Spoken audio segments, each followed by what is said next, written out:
In this video we're going to give you an introduction and unboxing of the Nokia Lumia 625 here. It's one of Nokia's new low-cost Windows Phone devices. It's going to retail in the UK for about £180 on pay-as-you-go. Now we'll just get into the box here, slide it out, you can see the device on the top here. Come back to that in just a moment. Just notice here there's actually some instructions on how to get the back of the device off. That's because it's a bit trickier than some telling you not to use a screwdriver. Hopefully common sense there. Then you've got the instruction leaflet and warranty information there. And in the bottom, as you would probably expect, there's a UK charger, USB cable, as well as a headset. So pretty standard on the box front. Let's go back to the device here. We'll turn it on. You can see the usual Windows buttons on the side here. The power and lock key I've just pressed, camera capture key and volume keys. These are made of plastic. They're not quite as good as on the more expensive devices, but still perfectly adequate. The usual 3 touch buttons along the bottom there, and then a front-facing VGA camera. Let's just flip over to the back. You can see the Nokia logo, the 5 megapixel camera accompanied by an LED flash, a 3.5mm audio jack and a loudspeaker at the bottom there. To take the back off, you think you might go at the top.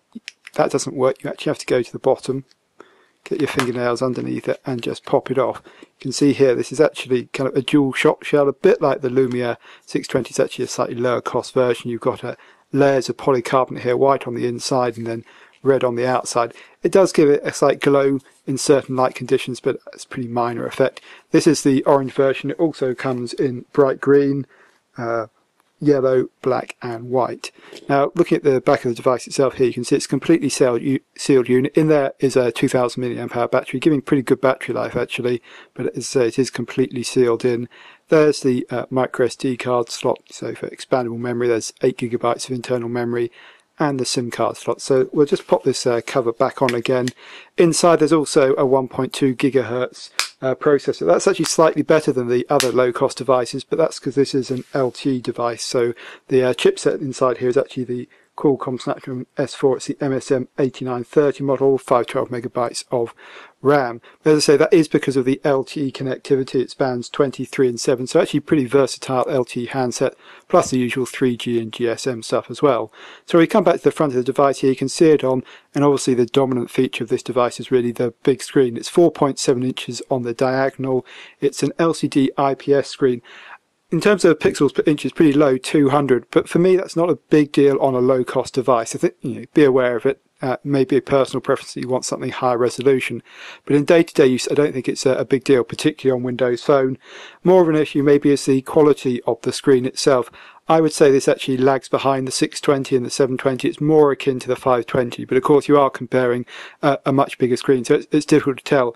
Actually, my biggest concern is the way that this tends to attract fingerprints and sort of grease on the screen. I think the oleophobic coating isn't as good as on other devices. It may be because it's bigger, but also Nokia have chosen to use Gorilla Glass 2 on here, so that's great from a protection point of view, but I suspect more of the budget has gone on that than on some of the other aspects of the screen, and obviously it being a big screen as well. So that's sort of going through the basic features here. In terms of the software, it's running Windows Phone 8 GDR2 plus the Lumia Amber release, so you are getting the most up-to-date software. That's going to be pretty irrelevant soon though, since all the Lumia Windows Phone 8 device will be running that. One of the consequences of having this 4.7 inch screen is that it is quite a big handset. It's 123mm by 72 by 9.15mm. So that does mean it's actually pretty thin. You can see here, if I just hold it on the edge here, you can see it's a pretty thin device. So that's a nice thing about this Lumia 625. We're going to do some more coverage of this, do some screen comparisons and some size comparisons, but I think really the things to take away from this is the big screen, pretty thin device, so the form factor I think is very attractive for this kind of low cost device, and the LTE connectivity. So there we go, there's a very quick introduction to the Nokia Lumia 625.